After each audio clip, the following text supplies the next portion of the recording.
Bonjour à tous et à toutes, bienvenue au Hub des Territoires, le nouvel espace d'échange et de développement de la Banque des Territoires. Nous sommes sincèrement ravis aujourd'hui avec Olivier Sichel, le directeur de la Banque des Territoires, nos experts ainsi que toute l'équipe du Hub, de vous accueillir, que vous soyez en ligne, à distance, en région, ici au Hub des Territoires, pour ce regard croisé sur le tourisme. Alors le tourisme, évolution, voire révolution. Nous allons ensemble évoquer le tourisme de demain, partager des solutions d'avenir et inspirantes, voir les défis qu'on va devoir relever tous ensemble. Alors tout d'abord, quelques mots sur le Hub des Territoires. C'est un espace à la fois physique et digital, résolument tourné vers vous, collectivités, acteurs publics, acteurs économiques, partenaires, tout l'écosystème, que vous soyez acteur public ou privé, vous êtes les bienvenus au Hub.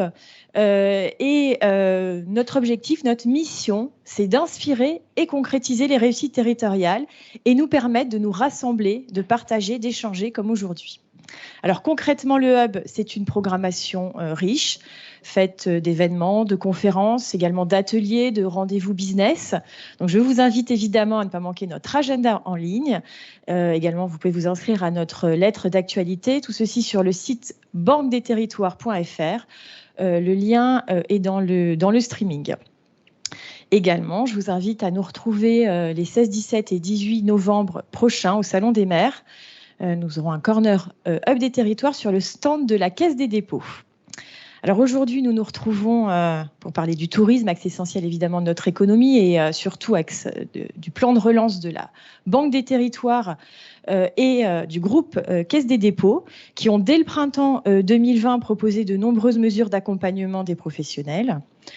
Et aujourd'hui, 1 an et demi après le début de la crise, et dans un secteur qui était déjà en profonde mutation et profonde transformation, nous allons ensemble faire un premier bilan, voir les défis à relever et surtout un pas de côté avec des entrepreneurs visionnaires qui sont avec nous aujourd'hui, des institutionnels, des territoires. Et nous attendons vos questions en ligne ou dans la salle. N'hésitez pas.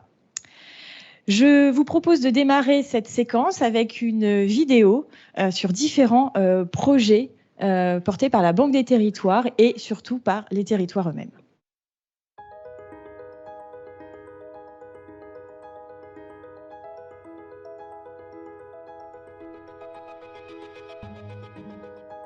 Dans le tourisme, comme dans tous les domaines dans lesquels elle s'engage, la Banque des Territoires se veut être une banque à impact.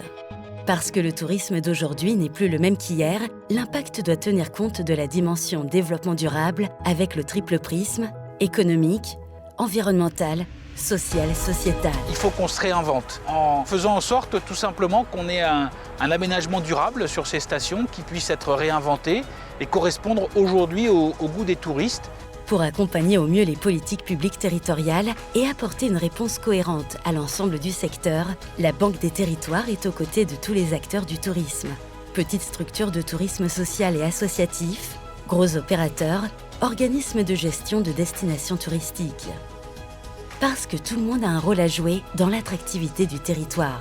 On puise de l'eau, ce qui nous permet de chauffer tous les bassins du 1er janvier au 31 décembre avec la géothermie. On a eu raison de faire ce pari d'un équipement ambitieux qui génère toute l'attractivité qu'on avait souhaité quand on l'a réfléchi. Son intervention est multiple. Infrastructure immobilière touristique, structure d'exploitation ou plateforme de services. L'objectif est de générer une activité économique avec des solutions très opérationnelles et avant tout sur mesure. S'il y a une mission qui doit être celle de la Banque des Territoires, c'est bien d'appuyer ceux qui, aujourd'hui, bâtissent le futur des espaces dans lesquels nous vivrons demain.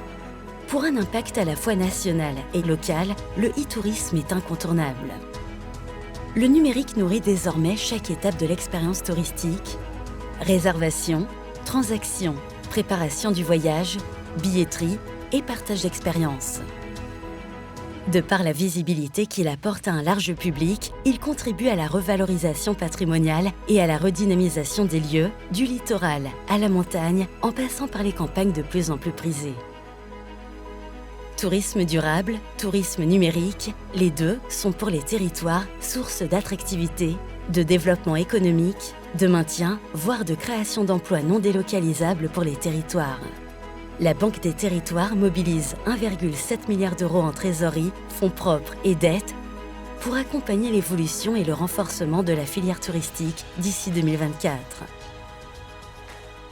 Avec BPI France, les 3,6 milliards d'euros mobilisés devraient permettre d'injecter, avec l'effet levier attendu, 15 milliards d'euros dans le secteur du tourisme et ainsi construire le tourisme de demain.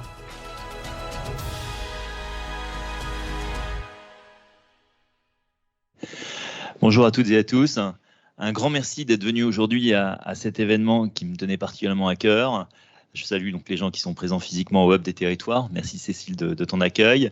Et puis les gens qui nous rejoignent en ligne pour cette journée de réflexion sur l'avenir du tourisme. Je pense que lorsqu'on a lancé le plan tourisme avec nos cousins de BPI France, vous avez vu un très grand montant, 3,6 milliards, une moitié pour BPI France, une moitié par la Banque des Territoires. Le temps était véritablement à l'urgence et au soutien du secteur. On sait que c'est un secteur qui compte comme le premier en matière d'emploi et de contribution au PIB. Et donc, il était absolument essentiel qu'on soit présent et qu'on mobilise des fonds très rapidement à ce moment-là. On s'est quand même posé la réflexion du monde de l'après-Covid et on est parti dans une direction qui a pas mal structuré nos efforts, qu'on a qualifié de DDP. Je dois l'appellation à Benoît Parizet qui est présent. DDP pour un tourisme digital, durable et participatif. C'était les directions qu'on avait imaginées en se disant dans le monde dans le monde digital dans lequel on est, il est juste inconcevable qu'on n'ait pas une dimension numérique dans chacun des investissements et des prêts qu'on va soutenir. Donc systématiquement dans les projets qu'on a soutenus, on a challengé la dimension digitale, on s'est intéressé au volet numérique. Le deuxième volet, c'était le durable. Là aussi, crise Covid ou pas crise Covid, par rapport aux fondamentaux de la Banque des Territoires, il s'agissait d'aller vers un tourisme durable qui prenne en compte l'environnement, qui prenne en compte la transition énergétique. Et la dernière dimension, c'était la dimension participative, parce que fondamentalement, on est une Banque des Territoires et on construit nos projets avec les représentants des territoires. Et je suis très heureux qu'aujourd'hui, on ait une députée. Je salue Madame Janine Dubié, députée des Hautes-Pyrénées, qui participera à la table ronde. L'époque où on plaquait des équipements touristiques décidés à Paris sans prendre en compte les desiderata et les aspirations des populations était totalement finie. Alors donc, on s'est lancé avec ces trois dimensions. On s'est lancé très très fort. Hein. Je profite de ce temps pour faire un point sur nos engagements. Donc 1,7 milliard. On est à 44% de l'objectif sur ces 4 ans. Donc juste après un an, au 30 septembre, en prêt. Et on est à 70% de l'objectif en investissement. Je ne suis pas étonné de la prédominance de l'investissement. On sait que c'est un secteur qui a eu beaucoup de PGE, beaucoup de prêts et qui avait plus besoin de fonds propres. Donc, on a investi énormément en fonds propres. Vous avez vu à travers les images les différents secteurs dans lesquels on a investi. On a fait des gros investissements. Je pense au Futuroscope et on a un représentant de la Compagnie des Alpes qui est notre bras armé opérateur dans le secteur où c'est un projet de plus de 100 millions qui était le premier projet qu'on a financé un mois après le déclenchement de la crise Covid en se disant... Bon, on est confiant. À un moment, on terrassera cette pandémie et le tourisme reprendra. Donc, c'est le moment de lancer un grand projet. On retrouve en projet le Club Med à Tignes, qui est aussi un projet de l'ordre de 200 millions. Mais on fait aussi beaucoup de petits projets. Je vous en citerai un qui me tient à cœur, à Évaux-les-Bains. Je ne sais pas si vous voyez où est Évaux-les-Bains. Madame la députée, si. C'est aussi dans la montagne, mais dans la basse montagne. On est dans le massif central, on est dans la Creuse. Donc, on est à peu près à 80 km à l'est de Guéret. Et c'est une ville thermale, Évaux-les-Bains, et dans lequel on soutient pour 1 million la rénovation de l'hôtel thermal. on a soutenu beaucoup de projets de thermalisme. Si vous avez regardé les Échos aujourd'hui, il y a un très bel article sur Vichy et l'opération de France Thermes, qui est un de nos partenaires, qui réhabilite les thermes de Vichy. Et on a facilité la cession par l'État à la ville de Vichy de ces équipements thermaux. Donc on soutient beaucoup le thermalisme. On soutient beaucoup ce qu'on appelle le tourisme social. C'est des acteurs dont les noms vous disent quelque chose, comme l'UCPA par exemple. On soutient les grands projets culturels aussi dans les territoires. Si vous avez vu le Paris Match de cette semaine, il y a par exemple un intéressant article sur la rénovation du musée d'Arromanches. Là, on est en Normandie. On est dans le tourisme mémoriel du débarquement et le musée d'Arromanches était le plus vieux musée de la série des petits musées qui longent les plages du débarquement. Et là, c'est un très bel investissement de 2 millions d'euros. On fait tout ça avec les populations, avec les habitants des territoires. Et pour autant, on s'est dit, il est temps, maintenant qu'on sort de la crise, et les chiffres, peut-être on en parlera, des réservations de la Toussaint ont été absolument excellents. La saison de ski pour Noël s'annonce bien. On en parlait avec Janine Dubier. Les mesures sanitaires prises vont, à notre avis, pas trop handicaper la saison de ski. Il était temps de prendre un temps de recul sur les dimensions qu'on avait identifiées. C'est-à-dire le numérique. Oui, d'accord, mais plus précisément, ça veut dire quoi le numérique dans le tourisme aujourd'hui? À l'heure où on le sait, il y a eu des grandes plateformes. Je le dis souvent, la France, grand pays de tourisme, n'a pas inventé la première révolution qui était TripAdvisor il y a 15 ans. Elle n'a pas inventé non plus Booking.com il y a 10 ans. Elle n'a pas non plus inventé Airbnb il y a 5 ans. Il faut qu'on fasse quelque chose et on a lancé Alentour. Et je salue Timothée Deroux qui est présent en se disant ça peut être une nouvelle révolution autour des activités et donc le développement des activités dans le territoire. Mais plus profondément, qu'est-ce que ça veut dire? Et donc on interrogera cette première dimension avec une première table ronde sur le numérique. Et il y a la dimension durable. Et je mets durable et participatif, le DEP ensemble, parce qu'il ne peut pas y avoir de développement durable sans une participation forte des territoires, un accord entre l'équipement touristique et la volonté touristique des territoires. Moi, je ne vois aucun élu qui me déplace qui veut avoir du surtourisme.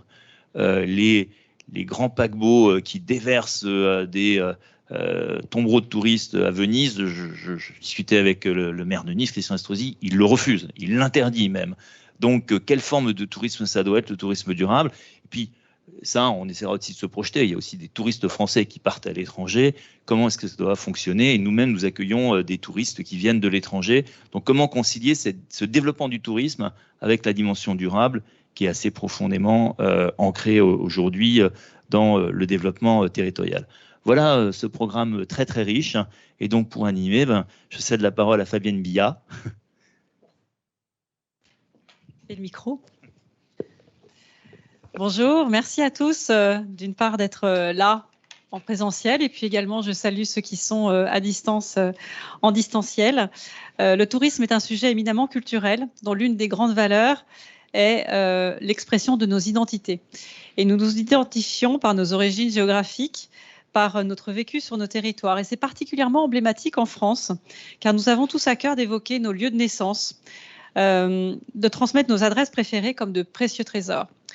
Et avec la pandémie, ce sont plus de 60 milliards d'euros de recettes qui manquent à l'appel en 2020, soit un tiers du chiffre d'affaires réalisé en 2019. La bonne nouvelle, comme tu l'indiquais, Olivier, à l'issue de ces vacances de la Toussaint, les Français n'ont jamais autant réservé de locations pendant ces vacances. Le site particulier à particulier vacances constate une augmentation de presque 55% des réservations par rapport à 2019. La relance de ce secteur est majeure pour l'attractivité, qui représente 2 millions d'emplois sur le territoire. Et c'est pourquoi cette relance doit s'accompagner d'une véritable évolution, réévolution, vers un tourisme plus connecté, on reprend les termes, plus participatif et plus durable.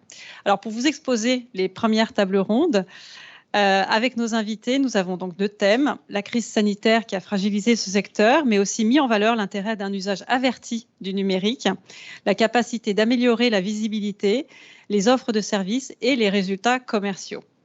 Le numérique, c'est ce premier levier que nous aborderons lors de la première table ronde. Et pour la responsabilité sociale et environnementale du tourisme, comment œuvrer en faveur du développement socio-économique des territoires? Cela invite à la notion de tourisme équitable au défi d'une conscience écologique. Alors pour cette première table ronde, j'invite Arnaud Ponce à venir, et puis, Karine Feige, je suis un peu dans le désordre.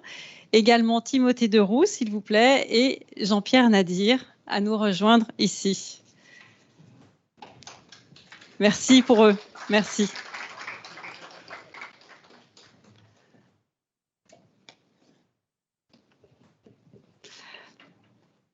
Alors, aujourd'hui, l'ambition est à la reconquête. La maîtrise de l'exploitation des données est une ressource incroyable pour le déploiement d'un service client pertinent, fluide et réactif. Pour autant, la digitalisation dans ce domaine en est à ses balbutiements. Il n'y a que 5% des activités touristiques qui sont digitalisées. Si vous voulez faire quelques tweets, je pense que c'est un bon chiffre. Ça permet une phase de croissance conséquente. Alors Arnaud Ponce, vous êtes délégué général du think tank Digital New Deal et fondateur de l'initiative de THEMIS, le Data Space Tourisme pour les Jeux Olympiques. Alors déjà, ce sont des termes énigmatiques, Arnaud, que vous allez nous démystifier dans un premier temps, s'il vous plaît. Bonjour, donc je dirige le think tank Digital New Deal qui a créé Olivier Sichel, la boucle est bouclée il y a 6 ans. On est à l'initiative de THEMIS. Je vais essayer de vous expliquer pourquoi est-ce qu'on est à l'initiative de THEMIS et du coup introduire un peu les grandes notions qui risquent d'être abordées dans cette table ronde en les mettant en perspective avec un niveau européen. Parce qu'on a beau parler de territoire, quand on parle de numérique, on parle évidemment de réseaux, de grands ensembles, et on parle de géants, de plateformes qui aujourd'hui centralisent, captent toute la valeur. Et si on va se concentrer notamment avec Alentour sur la digitalisation aujourd'hui d'activités qui ne sont pas sur ce marché, parce que précisément non digitalisées, se pose la question, une fois qu'elles le sont, être des intermédiaires ou pas par ces grandes plateformes, qui sont toujours les mêmes, hein. Donc les GAFAM, qui sont sur toutes les filières, et puis sur chaque filière, il y a des géants, donc on les connaît sur le secteur du tourisme, ils ont été cités par Olivier en introduction, les OTR. Donc, en fait, l'enjeu, c'est de se dire qu'il faut réfléchir à l'effet de réseau. C'est-à-dire que on a un problème, c'est que les écosystèmes que l'on a en France et en Europe en général, aucun n'a la taille critique pour se trouver être concurrentiel avec ces grandes plateformes que sont les GAFA, pour simplifier. Donc, on a des géants en France dans le tourisme. C'est un secteur où on n'est pas des nains, hein, clairement. On a le groupe Accor, qui est le leader européen. On a un SNCF, qui pourrait d'ailleurs être en capacité de dire, mais moi seul, mon hub de données est suffisamment important pour être autonome, ce qui n'est pas faux. Le problème, c'est que si on se compare à un GAFA, évidemment, ça reste un nain. Donc l'enjeu, c'est de s'inscrire dans ces stratégies européennes que défend Thierry Breton, qui est la data stratégie, qui se résume en une phrase pour bien comprendre les enjeux, c'est que les données, soit elles sont centralisées, soit elles sont partagées. Donc on n'a pas d'autre choix que de partager les données.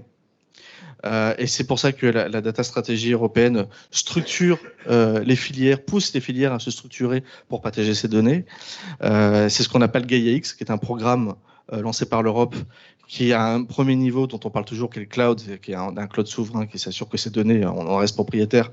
Mais il y a un deuxième niveau dessus qui est tout aussi important, qui est en fait les data space, c'est-à-dire ces écosystèmes de données qui ont une taille européenne. Et qui permettra d'ailleurs le troisième étage qui est l'IA, parce que l'IA est basée sur ces données.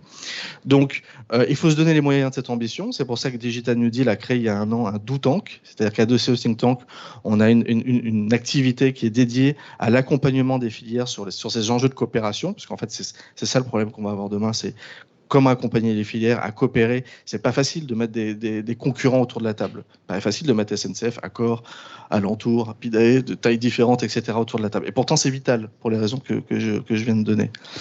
Et c'est pas un hasard si aujourd'hui on se trouve dans l'enceinte des territoires, c'est-à-dire la Caisse des dépôts et avec Olivier Séchel, c'est qu'on a besoin justement d'acteurs comme la Caisse des dépôts pour pouvoir porter des projets, d'initiatives de place comme ça de cette ampleur. Apidae, la Caisse des dépôts se trouve en tant qu'investisseur pour Apidae, parce qu'il faut au niveau des territoires et des collectivités aller chercher ces données, se trouve comme même opérateur, et c'est ce qu'a introduit Olivier avec Alentour, mais Timothée dira bien mieux que moi, c'est parce que ces données-là, il faut aller non seulement les chercher, mais les mettre sur le marché et en faire de la valeur. Et tout ça doit être mis dans une perspective européenne où c'est pas juste des gros data hubs qu'il faut construire, mais bien un data space, c'est-à-dire avoir une ambition européenne, parce que en fait, on va après faire matcher ces data space. C'est-à-dire que le data space tourisme qu'on est en train de créer pour les Jeux Olympiques, donc qui s'appelle Thémis a vocation à travailler avec le data space finance, que dirige aussi la Caisse des dépôts pour les mêmes raisons, parce que la Caisse des dépôts se trouve à la tête de data space finance, parce que la Société Générale seule, la BNP Paribas seule, même si les deux se mettent ensemble, n'ont pas vocation à avoir la taille suffisante et mettre d'accord tous les acteurs. Donc il faut un tiers de confiance garant l'intérêt général qui est la Caisse des dépôts. En l'occurrence, c'est son métier de base, mais c'est aussi ce qui est fait du coup sur le tourisme avec Thémis. Et donc, c'est ce tiers de confiance dont on a besoin aujourd'hui pour arriver à bout de cette ambition qui, une fois de plus, s'inscrit dans un cadre européen, même si on parle de territoire aujourd'hui. Donc finalement, la reproduction de ce qui existe, c'est ce que vous disiez dans une récente publication, ce qui existe au format américain n'est pas forcément le modèle à dupliquer et que par le biais de Thémis, on peut arriver différemment avec notre culture à abonder, à récupérer ces par data. le biais de la coopération en général, et Thémis en l'occurrence en particulier sur le tourisme, et les acteurs qui sont présents qui vont prendre la parole derrière. Merci pour la transition. Mais voilà, juste effectivement, le fantasme de la super app, de la super plateforme, ça faut oublier parce qu'il ne faut pas jouer les mêmes règles que les GAFA. Et ça ne veut pas dire qu'il ne faut pas espérer des grandes plateformes, qu'il ne faut pas espérer des apps qui sont super populaires, qui soient françaises. Évidemment, sans ça, on n'y arrivera pas. Mais ce n'est pas une fin en soi. Il y a malheureusement, ou heureusement, en tout cas, c'est l'ambition politique dans laquelle on s'inscrit, un niveau au-dessus, qui est donc de faire un méta-écosystème de cette filière plutôt qu'une addition de silos. Voilà. Merci pour cette introduction, finalement, parce que certaines initiatives existent et fonctionnent très bien. On va en parler plus précisément avec vous, Karine Fège. Vous êtes directrice depuis 16 ans du réseau Apidae Tourisme. En 2020, le réseau s'est organisé en une société coopérative qui fédère toutes les parties prenantes agissant au niveau local pour l'innovation et la data. Et cette infrastructure donne accès à de multiples services que vous allez nous déployer. Je voulais juste ajouter que la base de données référence 420 000, je n'oublie pas de 420 000 offres touristiques. Pouvez-vous nous développer les multiples services de l'infrastructure d'Apidae Tourisme, s'il vous plaît? Eh bien, écoutez, je vais essayer. En tout cas, merci pour votre accueil. Oui, alors Apidae, c'est effectivement une histoire qui dure. Historiquement, l'enjeu était déjà économique. Il s'agissait de créer une base de données qui soit un bien commun pour gérer de la donnée touristique. À l'époque, l'essentiel de l'organisation du territoire et de l'organisation digitalisée, c'était dans les offices du tourisme. Il s'agissait donc de mutualiser un coût, celui de la production de la donnée touristique, de façon à pouvoir permettre à chacun de se concentrer sur ce qui crée de la valeur, c'est-à-dire les usages, qui dans les offices du tourisme, c'était extrêmement multiple, puisqu'il faut diffuser de la donnée sur les sites web, à l'accueil, sur les plateformes, etc. Donc aujourd'hui, le réseau Apidae couvre environ 26 départements, 600 territoires, 3 régions et un grand volume de données. Et on peut considérer que notre métier a évolué puisque notre cœur de métier, et notamment à l'occasion de la création de la société coopérative, a été de mettre en place une infrastructure qui permet de continuer à gérer les données, mais aussi de produire et de mettre à disposition de tous les acteurs touristiques des services. Ce qui nous différencie, c'est que l'infrastructure et le modèle économique et l'organisation que nous avons est assez spécifique. D'abord, l'infrastructure est un bien commun, chacun contribue financièrement avec un abonnement. C'est notre modèle économique. Et puis tous les services qui sont produits, les agences web, les gens qui font de la traduction, les plateformes partenaires qui proposent d'autres services, en fait, peuvent utiliser aussi l'infrastructure, contribuer à cette infrastructure, mais peuvent du coup se concentrer sur leur apport en valeur, c'est-à-dire faire de l'innovation, faire des services plus, et donc apporte, et là on est vraiment dans un réseau, puisque Apidae n'est que le centre de cette affaire, avec un modèle économique qui permet de partager les coûts et du coup de partager la valeur créée. Par contre, ce qui a beaucoup changé depuis la création, en fait, c'est deux éléments clés. D'abord, aujourd'hui, la data est vraiment au cœur de tous les usages et de la création de valeur, et surtout avec des usages qui sont de plus en plus sophistiqués. L'arrivée de l'intelligence artificielle et de tous les usages font qu'on cible de plus en plus la liaison entre des données. On connaît mieux un client, on va lui envoyer de l'information spécifiquement adaptée. À un moment T, il aura besoin d'informations en temps réel. Donc tous ces éléments-là font que cet usage très sophistiqué de la donnée demande des infrastructures beaucoup plus collaboratives et qui permettent d'échanger et de faire circuler la donnée. Le deuxième élément clé, c'est que la production de la donnée a complètement changé. Quand on a lancé Happyday, les seuls qui étaient digitalisés, grosso modo, c'était les offices du tourisme ou quelques institutionnels, mais pas tellement les acteurs locaux. Les hébergeurs commençaient avec des grosses plateformes. Aujourd'hui, la création de la donnée touristique est extrêmement diffuse. Elle est dans plein de plateformes, qui sont d'ailleurs des plateformes qui sont généralement par secteur. Les hébergeurs ont leur plateforme métier, les prestataires d'activités ont leur plateforme métier, les restaurants ont leur plateforme métier. Donc la production de la donnée est faite un petit peu partout. Donc là encore, l'enjeu est plus de centraliser la donnée, mais de la lier et de l'utiliser au moment de l'usage, de pouvoir la lier. C'est là-dessus que nous, on travaille, sur cette capacité localement à lier les données de sources multiples pour pouvoir ensuite la livrer à tous ceux qui veulent l'utiliser. Donc c'est vraiment au niveau local, nous, qu'on joue, et c'est notre raison d'être. Maintenant, notre raison d'être est vraiment de mutualiser les coûts de circulation de la donnée, alors que hier, notre raison d'être était plus de structurer la donnée. Aujourd'hui, c'est de mutualiser cette circulation et de faciliter cette circulation au niveau local. Alors les acteurs, merci pour cette présentation. Les acteurs sont effectivement pour la plupart de petites entreprises sur lesquelles les plateformes monopolistiques n'ont pas encore de prise. Donc là, on a une marge d'espoir conséquente.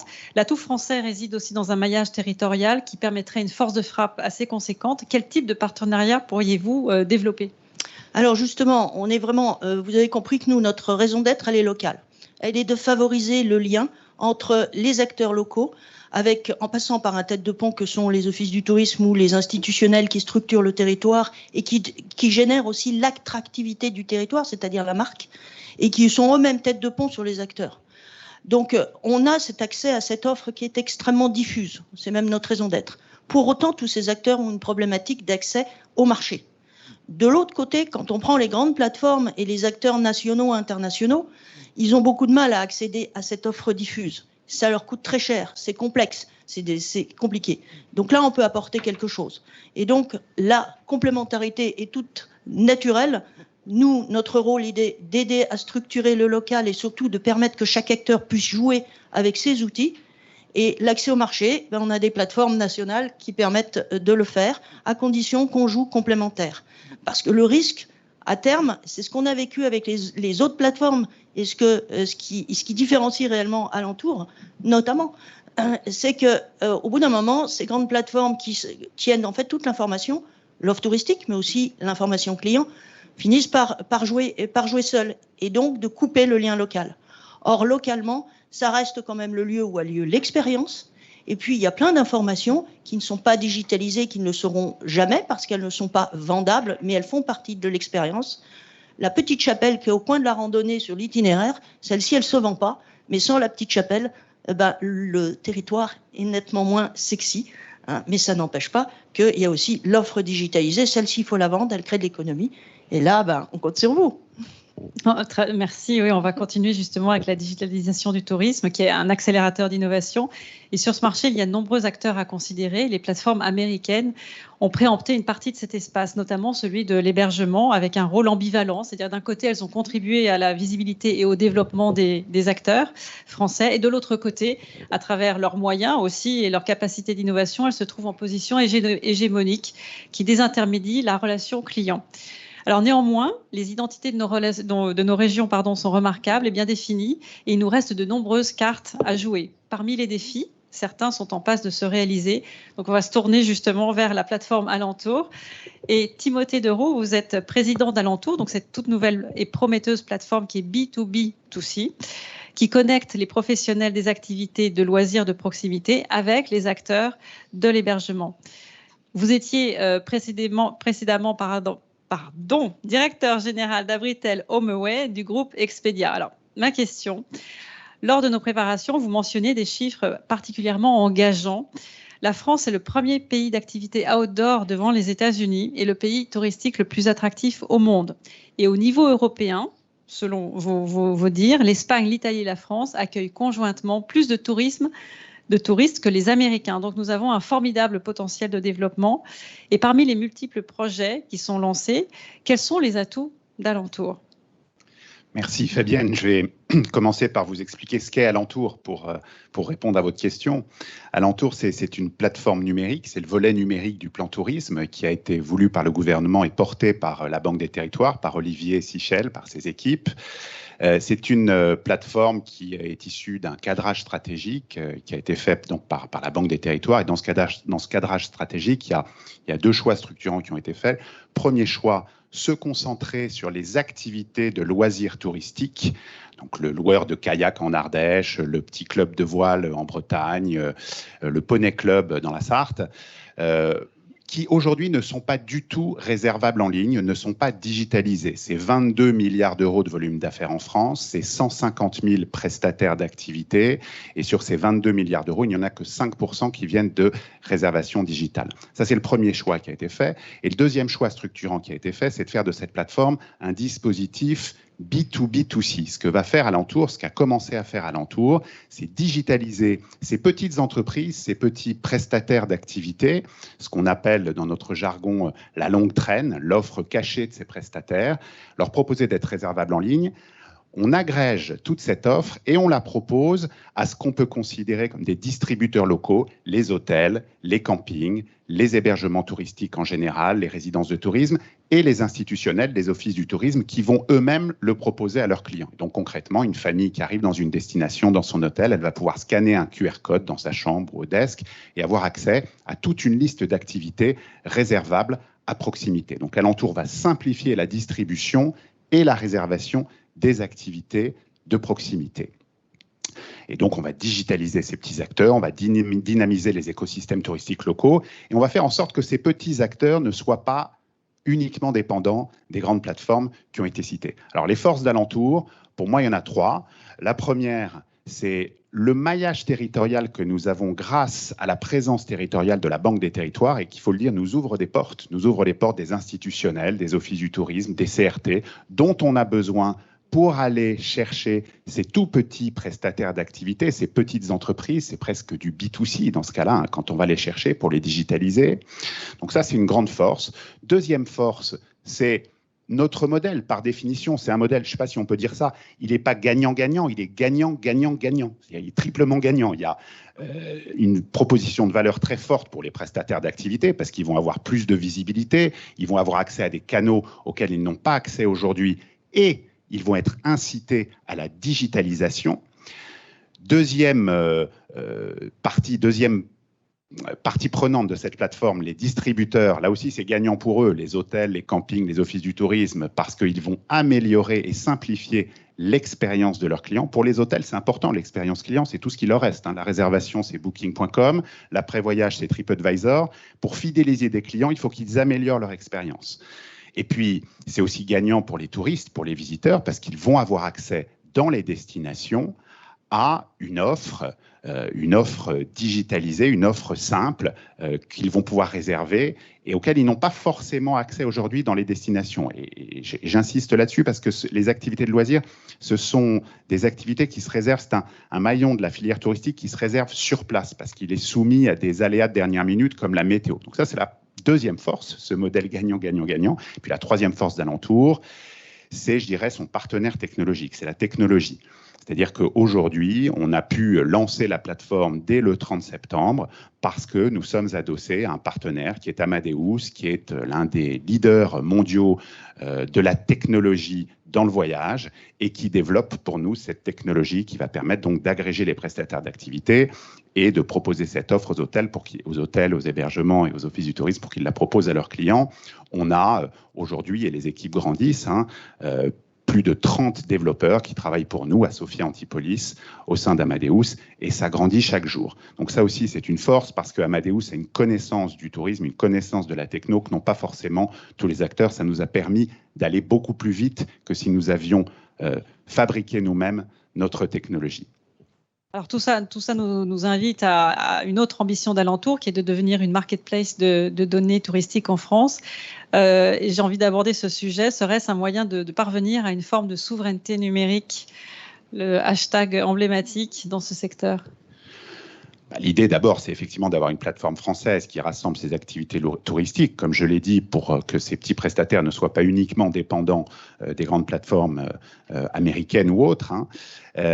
Et puis, c'est vrai qu'il y a le sujet de la donnée, et l'une des ambitions d'Alentour, c'est aussi de devenir ce qu'on appelle en bon français un data sharing hub, en fait une plateforme, une place de marché d'échange de données dans le domaine du tourisme, d'être la place de marché référente d'échange de données dans le domaine du tourisme pour aider les institutionnels, les cabinets d'études ou des entreprises privées même qui seraient intéressées par ces données et pour favoriser cet échange de données. Et pour cela, nous nous appuyons sur la société Dawex, qui est aussi actionnaire d'Alentour. Il y a 3 actionnaires chez Alentour. Il y a la Banque des Territoires, qui est actionnaire majoritaire. Il y a Amadeus et il y a Dawex. Dawex qui fait pour Alentour ce Data Sharing Hub. Et l'une des premières intégrations dans ce Data Sharing Hub, c'est l'intégration d'Apidae. On va travailler avec Apidae pour intégrer les données et être capable de les proposer aux acteurs que ça pourrait intéresser. Il y en a beaucoup. Très bien. Alors justement, vous avez à votre gauche Jean-Pierre Nadir, qui est fondateur de Fairmove Explore, le premier portail... Fairmove tout court. Pardon. Fairmove tout court. Le premier portail du tourisme. Fairmove.fr, comme disent Carglass à la télé. Toujours .fr. Je vous laisse le pitch. Le tourisme responsable, positif et joyeux, donc ça on l'aura remarqué.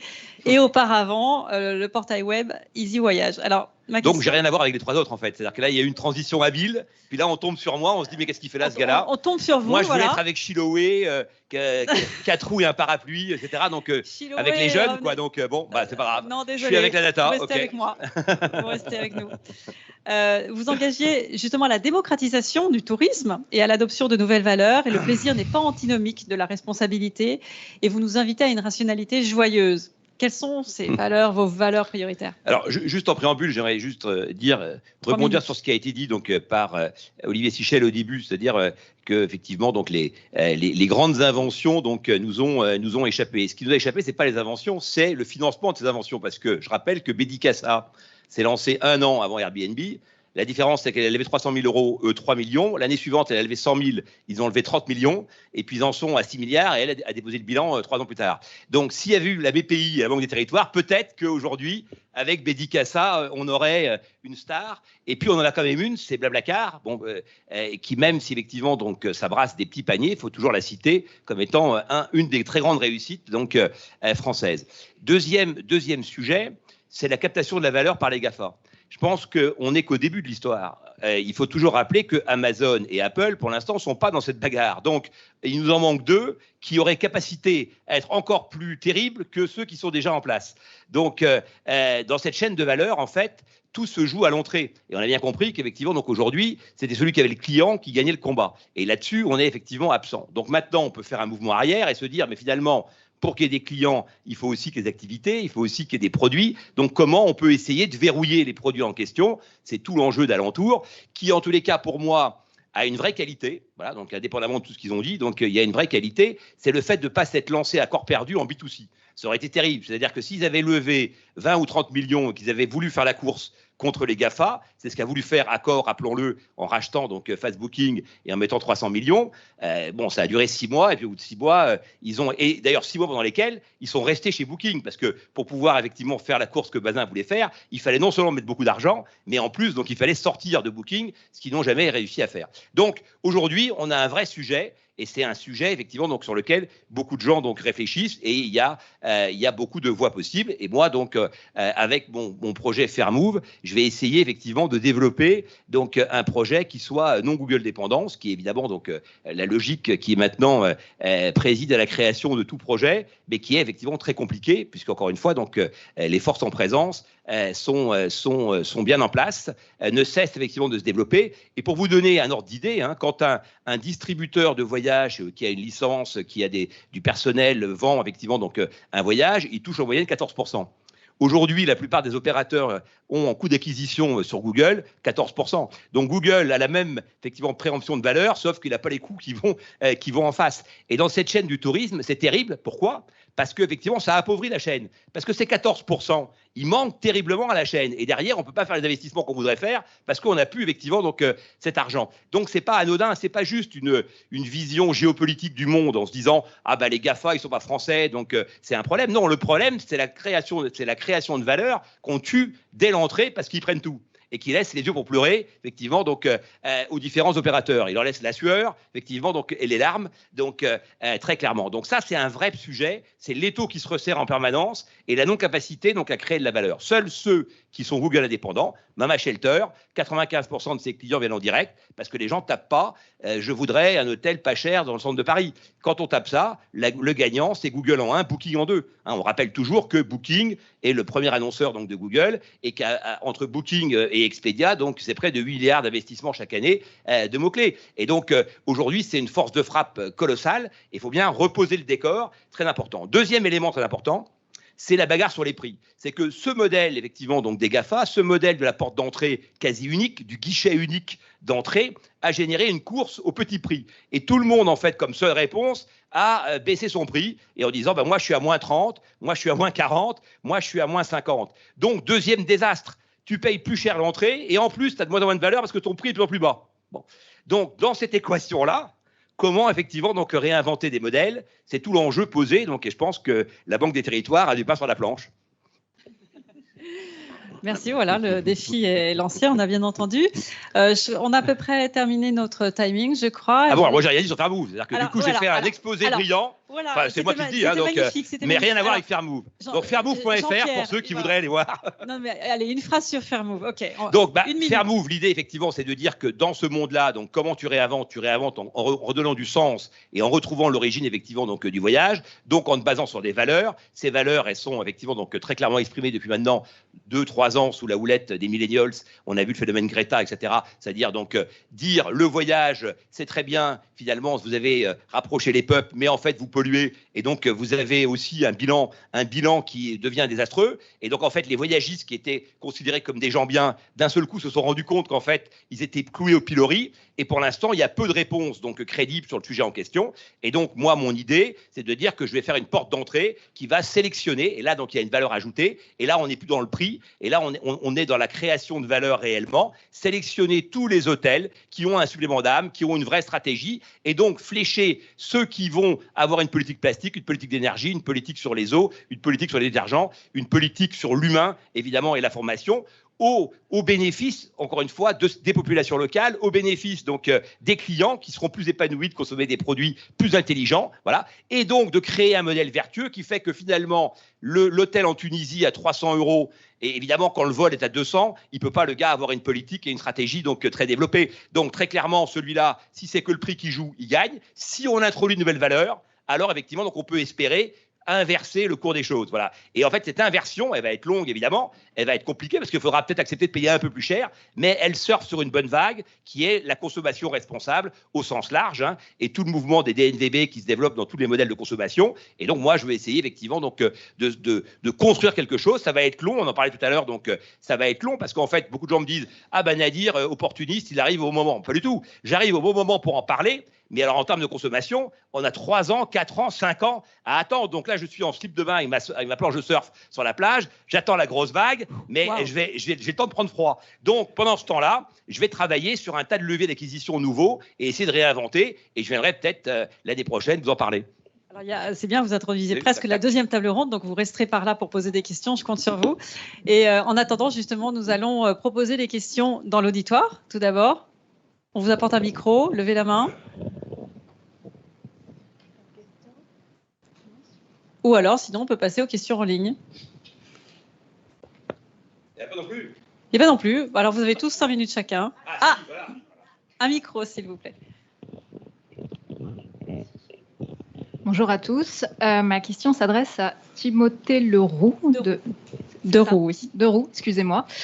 Concernant le business model de votre plateforme B2B2C. Alors, la solution Alentour, j'aurais dû le préciser, elle est totalement gratuite pour les distributeurs, pour les hôtels, pour les offices du tourisme qui vont distribuer cette offre. Elle est aussi gratuite à l'inscription pour les prestataires d'activité. On va prélever une commission à chaque réservation qui sera faite. On prélèvera une commission sur le volume d'affaires du prestataire d'activité. Et cette commission, puisqu'en général on me pose la question, elle est de combien la commission?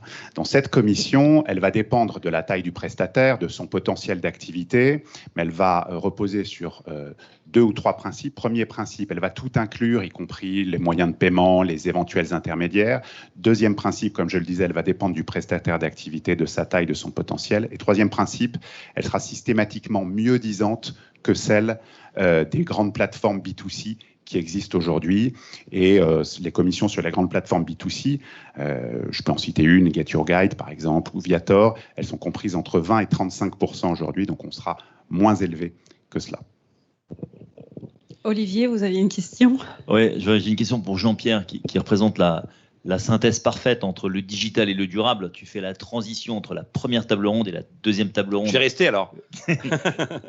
Et alors justement, dans la finance, tu le sais bien, il y a toute la critique du greenwashing, qui est comment est-ce qu'on s'assure que les engagements durables sont faits sur Fairmove. Comment est-ce que Fairmove arrive à s'assurer que les engagements pris par les hôteliers, par les sites touristiques sont réellement tenus? Très bonne question. Alors déjà, acte 1, sur 650 000 hôtels, 660 000 ce matin vendus par Booking, nous on en a 5 000. Donc déjà, on a une sélection très limitée, ce qui montre qu'on n'est pas dans cette course à l'exhaustivité. Là aussi, il faut rappeler que les opérateurs touristiques, la technologie a eu beaucoup de vertus, elle a eu aussi effectivement donc, quelques effets collatéraux désastreux, qu'on a pu démultiplier les offres. Aujourd'hui, donc n'importe quel opérateur en ligne t'annonce donc des 10 millions, 100 millions, 300 millions d'offres. En fait, ça aboutit à quoi? Ça aboutit à une forme d'exhaustivité, mais où on perd la connaissance des produits, qui était quand même l'âme au démarrage d'une agence de voyage ou d'un opérateur effectivement touristique. C'était sa capacité à connaître les produits. Donc 5000 produits sélectionnés comment, qui est donc ta question, au travers alors, de plein de leviers, mais un levier principal qui sont les labels. Aujourd'hui, il y a une quarantaine de labels donc, qui permettent d'analyser donc, la stratégie à la fois donc, d'immersion éthique donc, et écologique des hôtels. Je peux en citer 5 qui sont les 5 principaux, qui sont Travel Life, EarthCheck, donc Green Keys, écolabel européen. Donc voilà, ça c'est Clé Verte, ça c'est les principaux labels. Ils ont à peu près 140 critères et ils permettent de juger à la fois de la politique salariale, de la politique de formation, de la politique de la récupération d'eau de pluie et de la politique sur la biodiversité, etc., etc. Donc nous on a fait un méta-label en fait, parce que le point faible de ces labels, c'est quoi? C'est que personne ne les connaît, à part moi, là, qui viens de les citer. Donc, j'ai pas vu des O et des A dans la salle. Donc, personne ne les connaissait. En plus, ils sont très mal foutus, donc pour couronner le tout. Et troisièmement, donc, ils donnent pas facilement leurs résultats. Il faut les acheter. Bon, donc, ça veut dire que seuls les hôtels communiquent là-dessus. Donc, moi, je récupère tous ces résultats. Après, je fais une grille, une méta-grille, et j'analyse et je note les hôtels sur 8 critères, 3 qui sont ceux que je viens d'évoquer, voilà, et donc qui met une graduation, parce qu'un hôtel qui annonce qu'il a une stratégie plastique, zéro plastique dans les 4 ans qui viennent, c'est pas la même chose qu'un hôtel qui a déjà le zéro plastique. Et donc, du coup, on a une graduation pour encourager aussi ceux qui sont en voie d'amélioration. Merci Jean-Pierre. Je vous remercie tous les 4 pour vos interventions. Et on enchaîne sur la deuxième table ronde. Doit-on renoncer au tourisme pour sauver la planète? Et pour cette table ronde, j'invite Janine Dubié, Jean-Marc Farény et Ferdinand Martinet à nous rejoindre. J'ai aperçu Ferdinand. Oui, le voilà. Merci. L'urgence de la sauvegarde de l'environnement s'impose dans nos choix et la pandémie a favorisé le retour au plaisir simple, mais aussi à la proximité, avec une volonté de privilégier le commerce local et les circuits courts. Les voyages des Français se veulent plus authentiques, mais aussi sur mesure, connectés ou totalement déconnectés. On parle de tourisme éco-responsable et sur les 8 destinations les plus en vogue en 2022, 7 sont en France et en tête de cette étude, ça va vous plaire Jean-Marc, c'est Chamonix-Mont-Blanc, vous le saviez. Puis la Corse fait également une belle place dans ce classement. Alors avant de rentrer dans le vif du sujet, Janine Dubié, vous êtes députée des Hautes-Pyrénées, présidente de l'association des élus de la montagne, l'ANEM. Pourriez-vous nous faire part de vos observations sur le tourisme dans votre région durant la pandémie et plus précisément pendant les périodes de confinement et déconfinement, s'il vous plaît? Merci d'abord, merci pour votre invitation. Et l'enseignement que l'on peut tirer en fait de cette crise sanitaire sur les territoires de montagne, c'est qu'elle n'a pas eu le même impact selon les massifs. Tout simplement parce que la fermeture des remontées mécaniques a été un véritable cataclysme en matière d'écosystème montagnard. Mais en même temps, elle a démontré aussi que les massifs étaient différents et qu'ils n'avaient pas tous la même clientèle. Et donc, notamment dans les Pyrénées, on a plutôt des stations-villages, comme dans les Vosges, comme dans le Jura. Et donc là, on a pu constater effectivement finalement une fréquentation qui a été accrue parce que il y avait en fait une clientèle de proximité. Voire, alors puisque vous me parlez des Pyrénées, nous la clientèle des Pyrénées, 80% de la clientèle touristique, c'est l'arc atlantique de Nantes, Bordeaux, qui viennent pour skier dans les Pyrénées, qui viennent aussi parce qu'ils y ont souvent la résidence secondaire, que ce soit la maison ou l'appartement. Et donc du coup, quand on est sorti du confinement, en fait, on a vu, alors à la fois en période d'été, mais aussi en période d'hiver, on a vu des gens des populations qui sont venues sur nos territoires de montagne, qui n'avaient pas l'habitude de venir en montagne, qui partaient peut-être à l'étranger. On a vu émerger une nouvelle clientèle qui sont venus sur nos territoires de montagne parce qu'ils avaient besoin d'air, parce qu'ils avaient envie d'activités de pleine nature.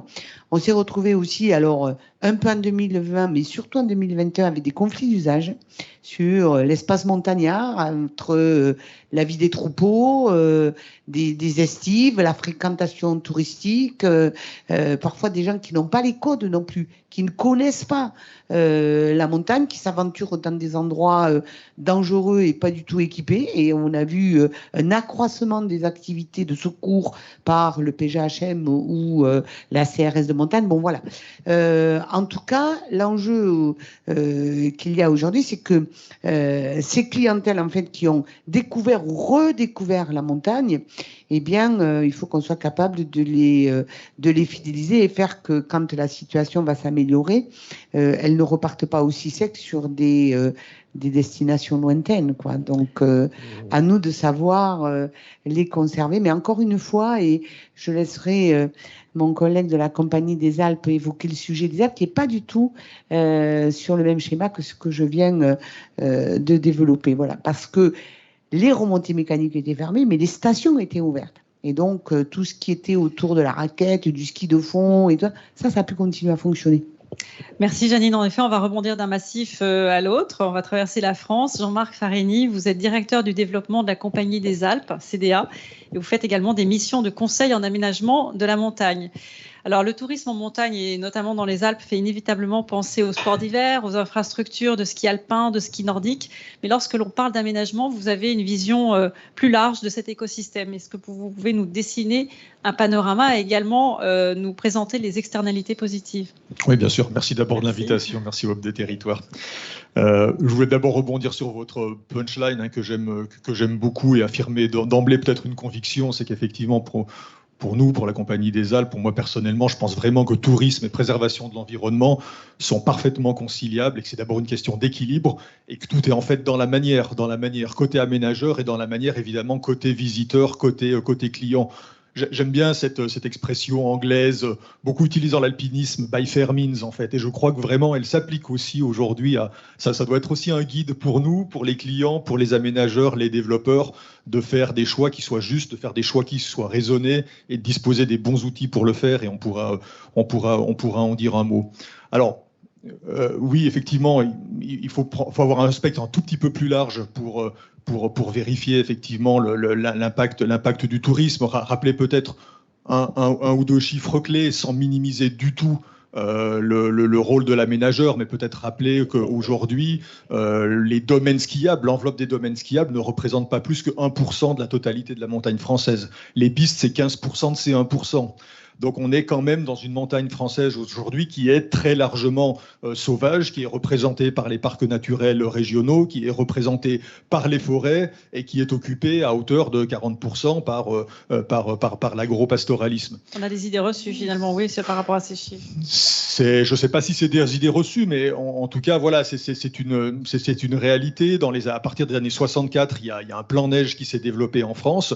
Ce plan neige avait d'abord pour ambition, pour vocation, de lutter contre des territoires qui étaient en déshérence, contre une dépopulation des territoires de montagne. Et c'est un plan qui a réussi presque au-delà des espérances.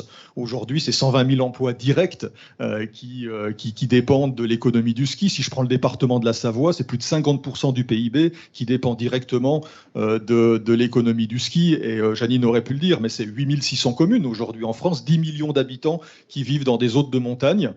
Et la montagne, quelque part, c'est pas simplement un musée, c'est pas qu'une carte postale, c'est un territoire à défendre, c'est un territoire à entretenir, et ça ne peut pas être réalisé sans avoir des populations locales, une multi-activité et des gens qui y vivent, qui habitent et qui y sont heureux. Et c'est d'ailleurs sûrement un des principaux points pour la suite. Il ne s'agit pas ici de nier les problèmes que cela suppose, hein, et en termes de difficultés et de dérives, j'en vois au moins deux. C'est que quelque part, dans ces stations qui se sont développées à partir des années 60, dites de troisième génération, on a développé des stations à haute altitude qui aujourd'hui ont une monoactivité qui est complètement liée au tourisme. Et aujourd'hui, c'est évidemment un frein, un obstacle majeur dans la voie de la reconversion. Et là, on parle plutôt effectivement des grandes stations des Alpes, hein, qui concentrent l'essentiel de l'activité ski. La deuxième, c'est évidemment la massification et je dirais la densité de cette activité. Aujourd'hui, les 15 plus grandes stations des Alpes représentent 40% de l'activité ski en France. La France qui est le 3e pays au monde en termes de journées skieurs, et concentration également saisonnière. Les seules vacances d'hiver de février concentrent à elles seules 40% aussi de l'activité ski. Donc évidemment, on a cette dérive-là, cette concentration, dérive, Janine en a parlé, au niveau aussi probablement de comportement d'une nouvelle population, de visiteurs de la montagne, qui connaît moins les codes, qui pratique des activités beaucoup plus à risque, qui connaît moins un certain nombre de comportements. Et on le voit, on a tous en tête sur le mont Everest, hein, les alpinistes, les himalayistes à la queue leu sur le ressaut Hillary. Et là, on touche évidemment à l'absurdité d'un surtourisme et d'une surconsommation de l'espace montagnard. Alors très rapidement, parce que j'aimerais aussi qu'on entende Chiloé, dans certaines régions et spécifiquement dans les Alpes, il y a les effets du changement climatique et l'impact humain sur l'environnement est flagrant et même alarmant.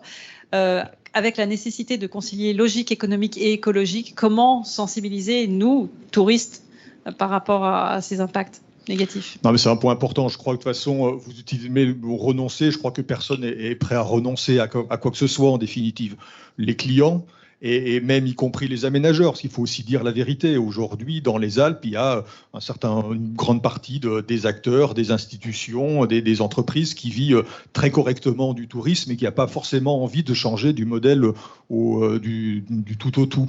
Je crois par contre beaucoup à l'aspect sensibilisation de la montagne. Je pense que la montagne, de manière générale, a une fantastique capacité pour faire prendre conscience à ses visiteurs de la nécessité de modifier ses comportements, d'aller vers plus de simplicité, vers plus de frugalité. J'aimerais prendre de ce point de vue-là un exemple récent, et je le prends à dessein parce que la Banque des Territoires est impliquée à plus de 30%. C'est le projet de réhabilitation d'un site majeur du tourisme en France, qui est le site de la mer de glace du Montanvert. Dans les 3 ans qui viennent, un projet majeur va voir le jour autour de l'idée d'un centre d'interprétation sur la vie des glaciers, sur leur évolution, avec un glacerium, avec une base pour les scientifiques, pour l'étude du changement climatique. L'idée autour de ça, c'est certainement pas d'augmenter la fréquentation des visiteurs ou de tirer à outrance sur un tourisme de l'urgence, hein, qui se développe dans différentes régions, mais bien à travers l'émotion, de faire comprendre à nos visiteurs, aux visiteurs de ce site, la réalité du changement climatique. Et de ce point de vue-là, la mer de glace est probablement en France un des symboles les plus parlants de l'évolution du changement climatique. Hein. La mer de glace, c'est 2 km de moins sur les 40 dernières années. Et oui, de manière générale, je crois vraiment que l'expérience en montagne, que ce soit la visite de sites tels que la mer de glace, que ce soit une nuitée en refuge, que ce soit l'itinérance, a cette capacité à modifier la perception des visiteurs, de tout un chacun, sur le changement climatique et les comportements. Précisément à la mer de glace, il y a des études qui ont été faites. On sait que 80% des clients qui arrivent sur ce site éprouvent des sentiments de tristesse ou de colère. Et je crois que c'est en capitalisant sur ce type d'émotion qu'on va être capable de faire changer les comportements, pas seulement dans la sphère du tourisme, mais y compris dans la vie quotidienne. Alors merci beaucoup. On continue sur les projets qui cartonnent. Et Ferdinand Martinet, vous êtes CEO et fondateur de Chiloé. Est-ce qu'on peut révéler votre pseudo Instagram? Allez-y. On laisse deviner. Castor Fougueux sur Instagram. Je crois que Jean-Pierre l'avait déjà fait. Ça ne m'étonne pas. Donc Castor Fougueux. Donc Chiloé était au départ un média. Et je trouve que c'est une idée intéressante qui offrait des clés pour revisiter nos modes de voyage. Et à la base, c'était une communauté. Ça aussi, je trouve ça très fondateur, tournée vers la nature, les sports doux et la proximité. Vous avez ensuite déployé ce média en agence de voyage et en organisatrice de micro-aventures. Alors, racontez-nous cette genèse de Chiloé, peut-être la formule des 4 C que vous nous aviez évoquée lors de nos préparations. Et c'est vrai. Je vous les souffle ou Non, mais en tout cas, c'est intéressant le DDP parce que finalement, on aurait pu aussi intervenir sur le participatif autant que le durable. Et je trouve que c'est une super formule avec le côté communautaire et justement comment on engage un peu sa communauté ou ses clients sur la création de son offre. La règle des 4C, ou en tout cas la règle des 3C chez Chiloé, c'est la communauté, le commerce et le contenu. Alors, j'ai absolument rien inventé, j'ai dû trouver cette formule très intelligente, peut-être dans les mots de Jean-Pierre un jour ou je ne sais pas où. Et puis le 4e C, c'est Chiloé. L'idée, c'est de dire qu'en gros, chaque entreprise aujourd'hui, j'ai l'impression, a des enjeux d'animation de sa communauté. Donc, si ce n'est pas des clients ou des utilisateurs, on va essayer de parler de communauté. À des enjeux commerciaux, de business model, et c'est d'ailleurs souvent une entreprise se crée avec un produit ou un service, et ensuite fait face à des enjeux d'animer une communauté, puis pour animer une communauté va créer du contenu, le 3e C. Et donc finalement, nous, on a fait un peu les choses dans l'ordre inverse.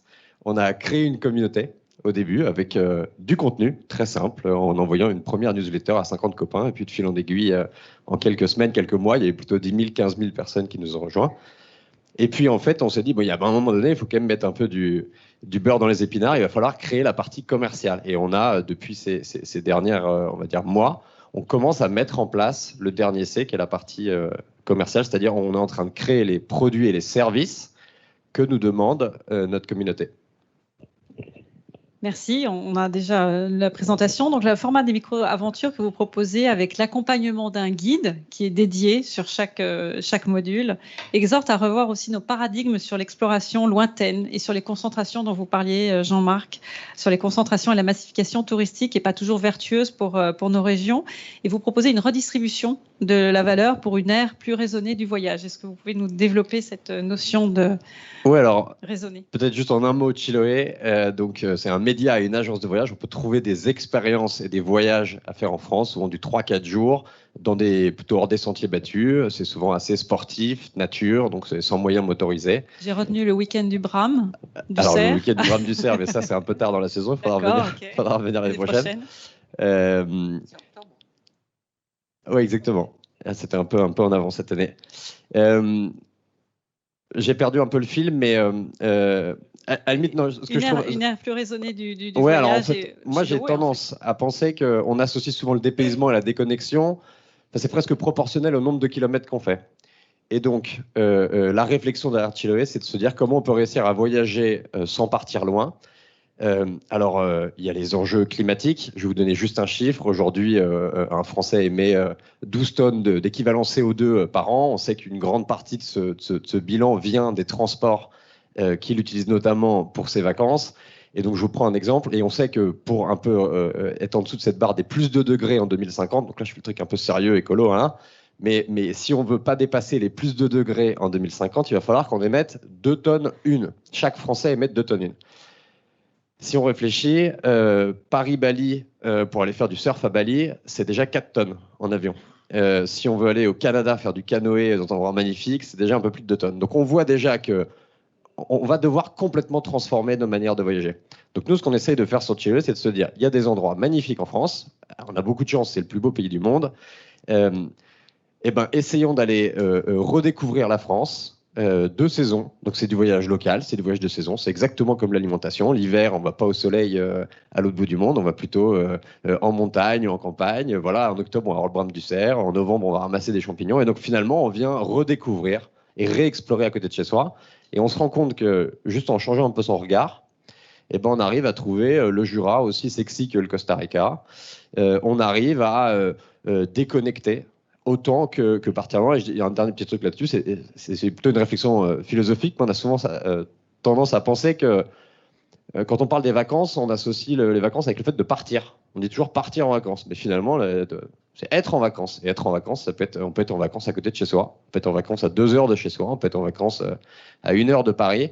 Et je trouve ça très intéressant parce que je pense que demain, vu les enjeux climatiques, on va devoir repenser et réadapter nos manières un peu de voyager. Des paradigmes que vous nous aidez à faire évoluer. Je vous remercie tous les 3 pour ce débat. Est-ce que nous avons des questions online ou dans l'auditoire, peut-être d'abord dans un premier temps? Je scrute les mains qui se lèvent. Une question, s'il vous plaît.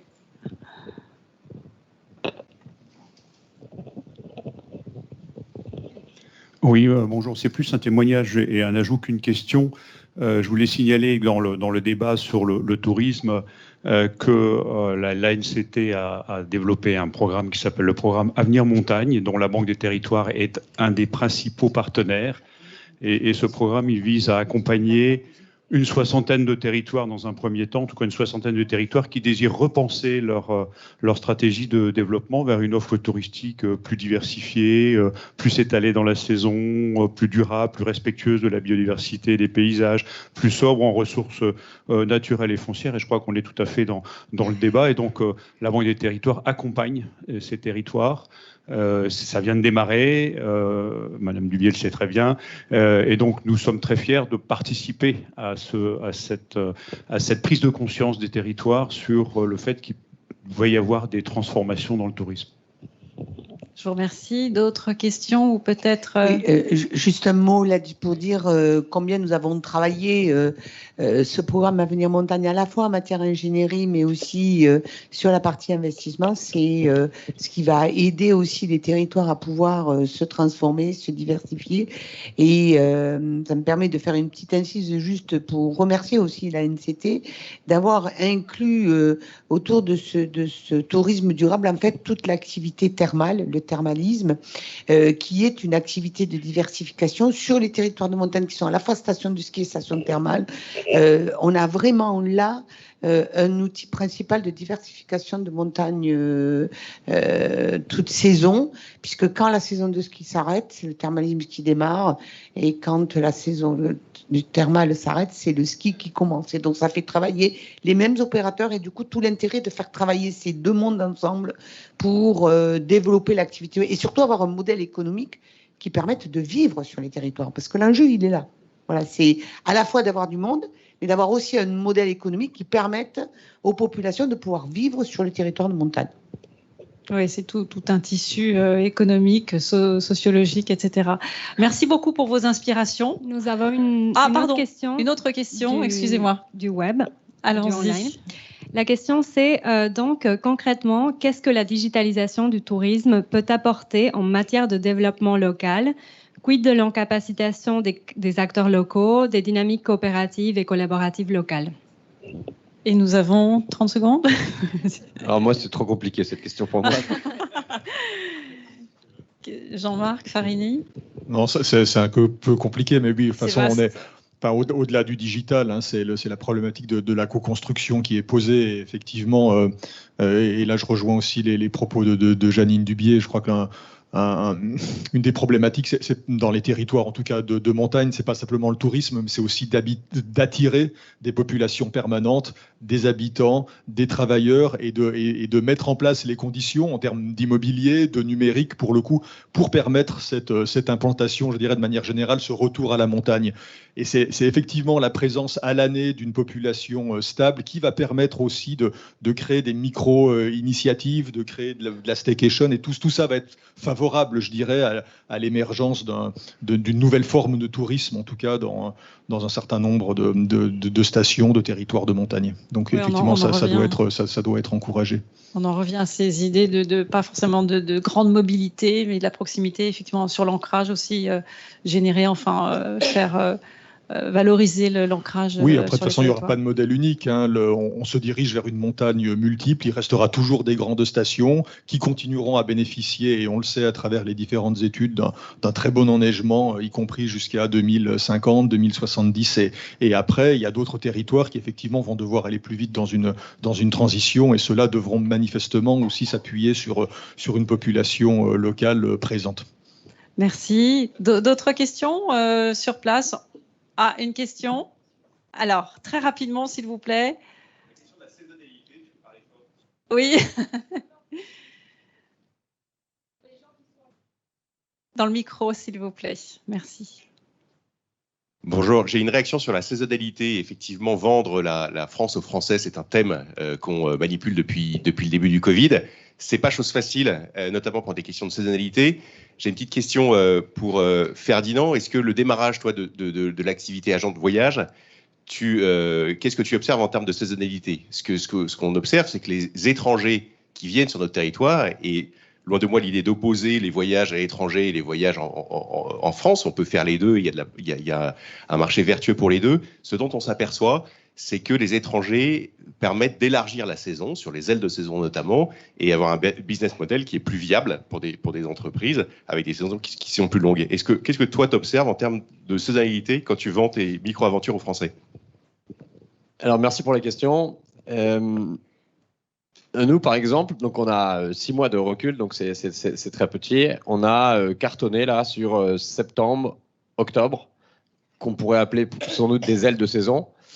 Ma sensation, c'est que ce qu'on propose vient pas en concurrence directe avec ce que les Français ont envie de faire, ou avec d'autres voyagistes ou d'autres propositions que les Français pourraient avoir, notamment sur l'été. On en avait parlé avec Jean-Pierre, je me souviens, avant l'été, où il y avait une offre hyper importante de voyage, et souvent à l'étranger. Et donc à ce moment-là, tu étais très en concurrence. Donc le concept de micro-aventure, être proche de chez soi, finalement, était un peu moins en vogue. Mais nous, en fait, finalement, avec ce modèle et ce type d'activité, en fait, là, on va faire notre belle activité. Ça va être dans les ailes de saison, justement. Donc, ça va être plutôt à l'automne, même l'hiver. Et on continue là à bien marcher en ce moment, depuis qu'il est tombé de la neige depuis une semaine. Là, les réservations commencent à vachement enchaîner. Donc, c'est super à voir. Donc, j'ai pas suffisamment de recul et pas ton expérience pour répondre là-dessus et tout. Mais nous, en tout cas, ce débat de vendre la France française, c'est intéressant ce que tu dis. Nous, c'est vrai comme on a un ton et une approche très éditoriale de ce qu'on fait, ça ne s'adresse aujourd'hui qu'à un public français. Mais on pourrait imaginer que demain, on aille aussi à l'inverse, faire comme vous et aller chercher peut-être un public un peu plus étranger sur ce qu'on fait. Alors là, de mon point de vue, c'est indispensable, parce que je ne sais pas comment on va faire pour remplacer les 100 millions de touristes qui viennent de sud-est asiatique et qui font vivre l'économie française quand même, quand on regarde ce que ça pèse dans le PIB. Donc, il faut aussi que ce tourisme responsable nous permette aussi d'accueillir des populations étrangères. Nos enjeux sont probablement pas les mêmes, mais je crois que le monde de demain, hélas, on n'aura peut-être pas les mêmes millions de touristes étrangers qui viendront en France. Moi, je trouve une réflexion intéressante, c'est comment on arrive à faire en sorte que les habitants soient des touristes de leur région. Et je pense que là, il y a un vrai enjeu, c'est comment on arrive à séduire. Je prends l'exemple de Paris, par exemple. J'ai eu beaucoup de réflexions avec le département avec la région d'Île-de-France, pardon.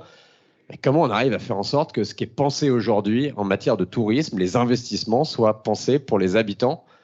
Et je trouve que c'est une réflexion intéressante, parce que je pense qu'il y a vraiment, en plus, du business à aller chercher en parlant à ses habitants. Merci beaucoup pour toutes ces pistes d'exploration et on va continuer, on ne s'arrête pas ici. Et j'invite Armelle Soleillac, qui est présidente directrice générale de Switch depuis 2008, à venir poursuivre sur ces inspirations. Merci. Merci beaucoup.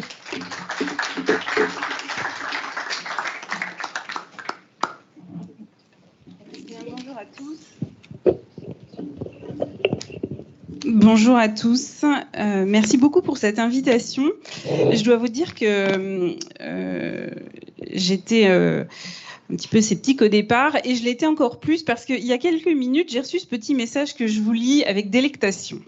Salut ma petite baleine. Passé après le castor fougueux et Jean-Pierre Nadir, qui est en slip de bain avec sa planche de surf, ça va être chaud.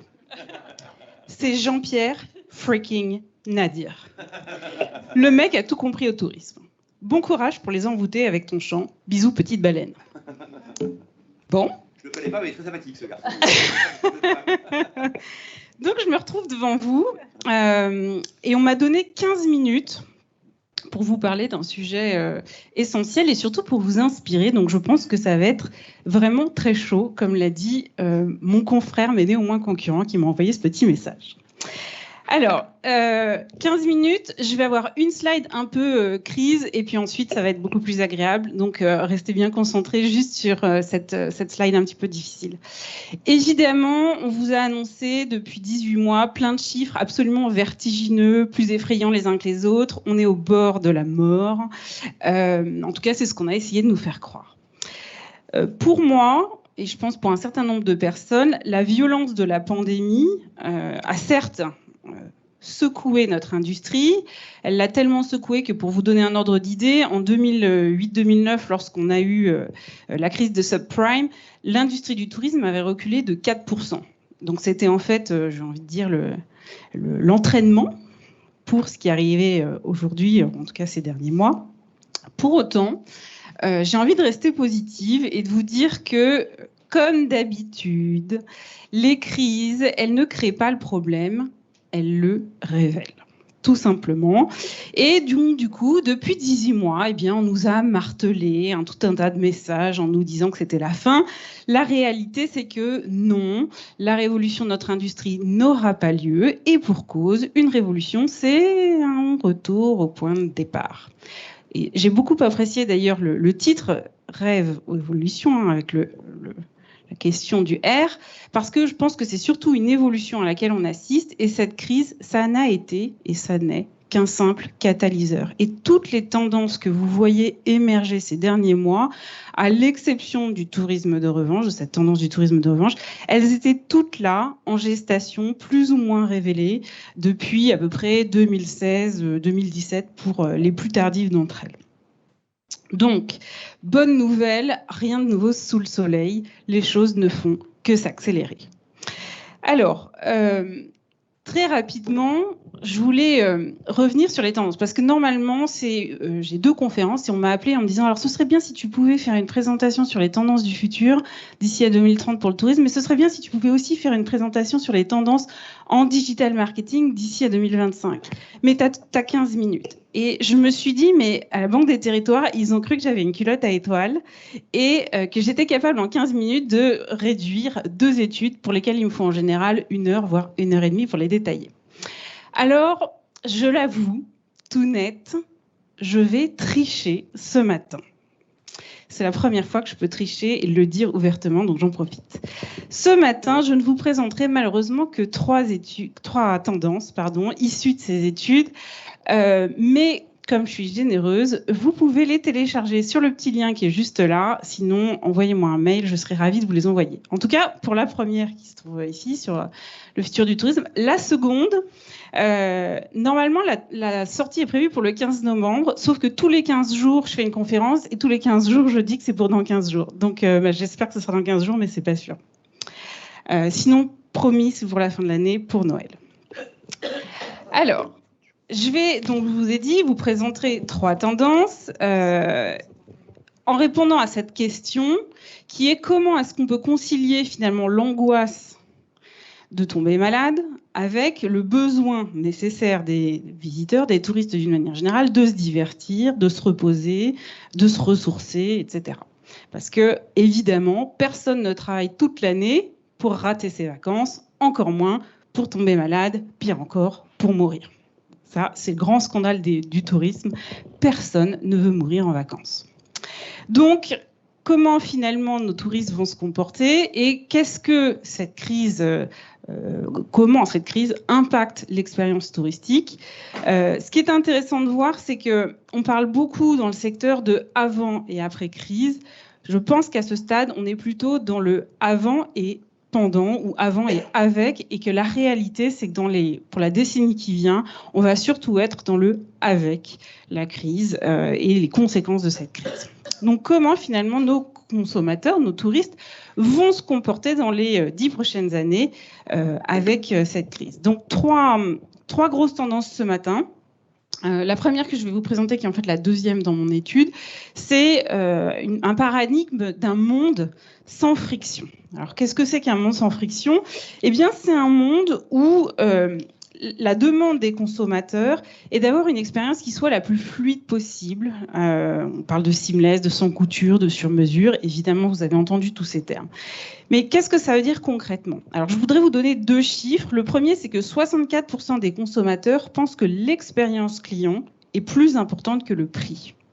Et je trouve que c'est très intéressant parce que finalement, le sujet, souvent on entend les socioprofessionnels nous dire le prix, et ça a été très bien dit tout à l'heure, la solution de facilité, c'est de casser les prix. La réalité, c'est que la solution de facilité, c'est pas du tout de casser des prix, c'est d'augmenter le service. Parce que c'est ce que les gens veulent, c'est ce dont ils ont besoin, et en réalité, ils sont prêts à payer en fait plus cher pour avoir davantage de services.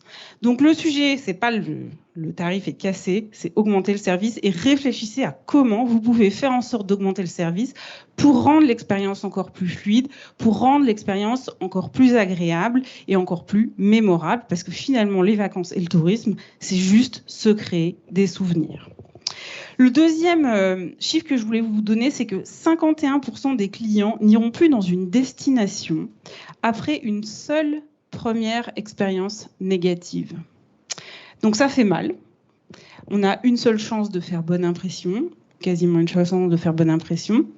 Et donc, ça renforce cette idée que l'expérience doit être la plus fluide et la plus sans friction possible. Comment ça se traduit concrètement ? Les plus gros enjeux pour moi, ils sont sur la question du transport.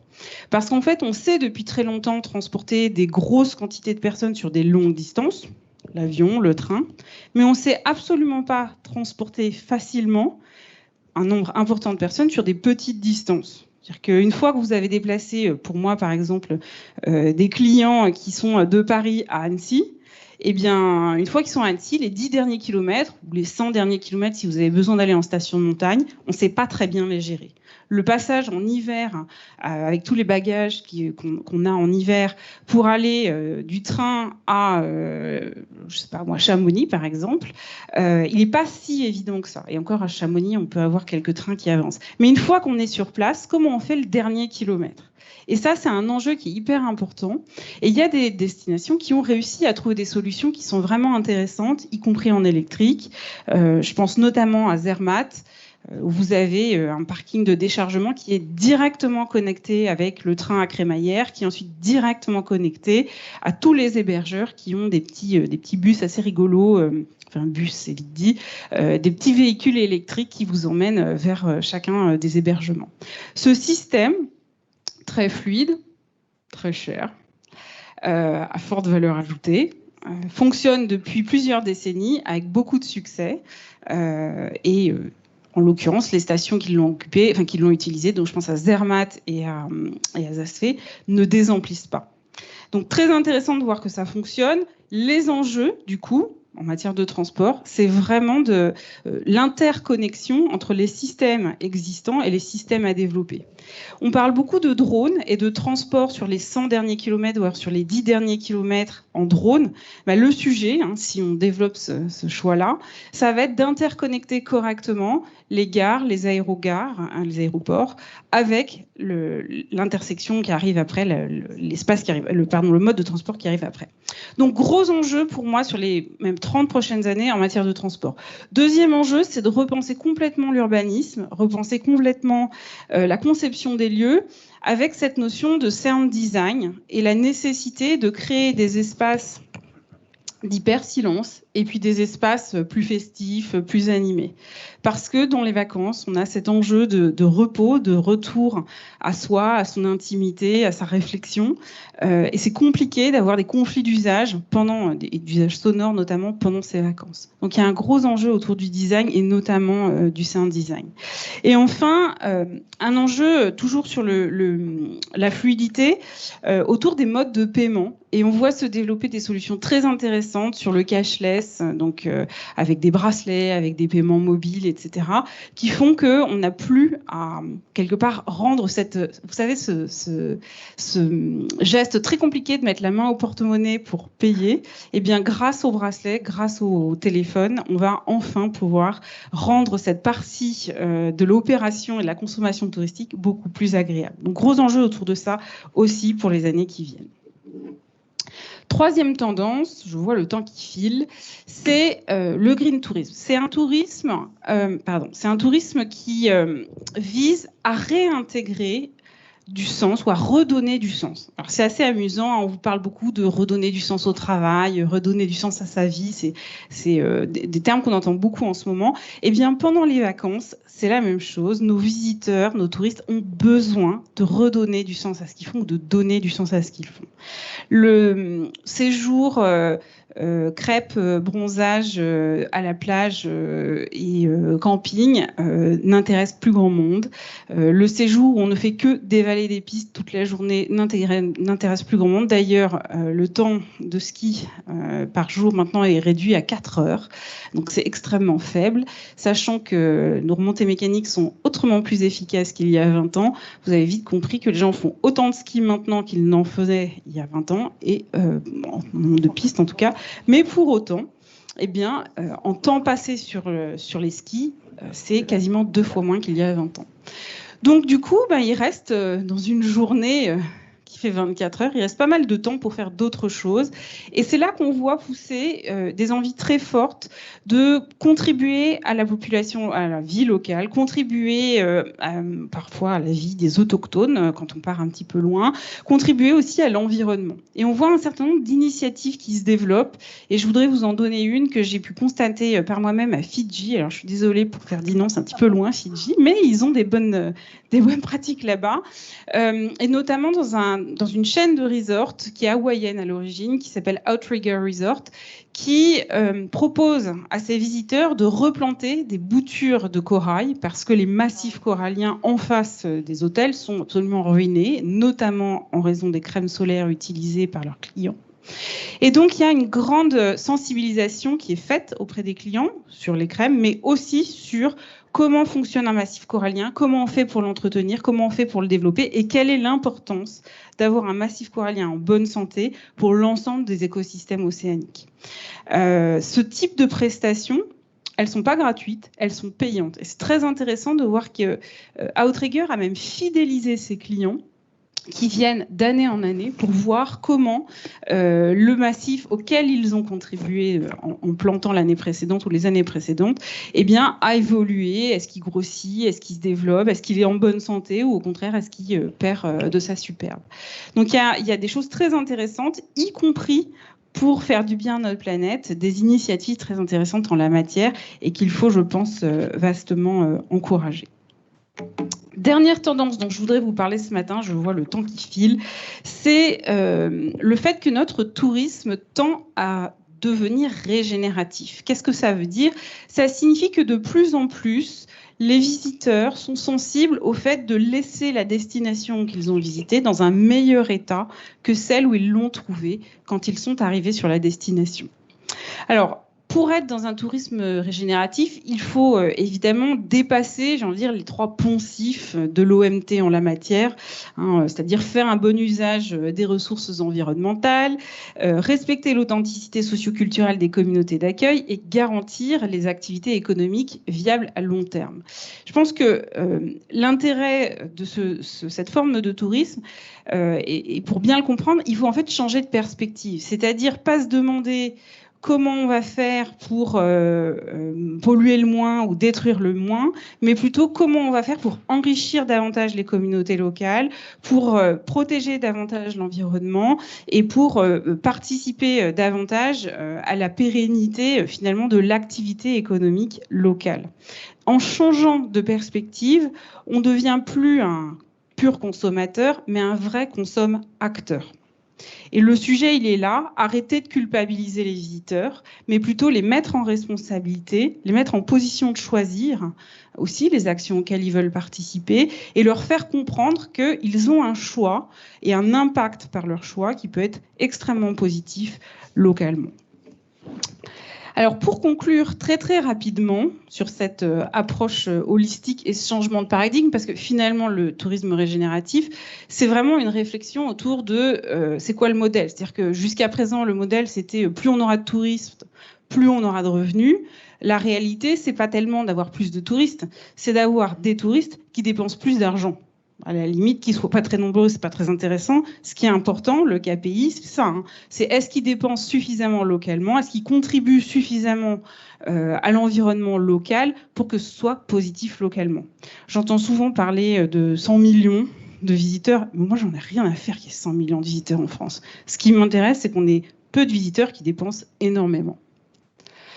Donc finalement, la question, eh bien, c'est comment on va faire pour les prochaines années. Je crois que ce matin, on a eu beaucoup d'exemples extrêmement positifs sur le sujet. Je ne vais pas revenir dessus. Je crois qu'il y a des initiatives de sensibilisation qui sont assez intéressantes. Alors, pour faire une petite blague, pour ceux qui ont eu la chance d'aller aux États-Unis, peut-être vous avez constaté qu'on vous fait signer un papier en disant vous vous engagez à ne pas tuer le président des États-Unis.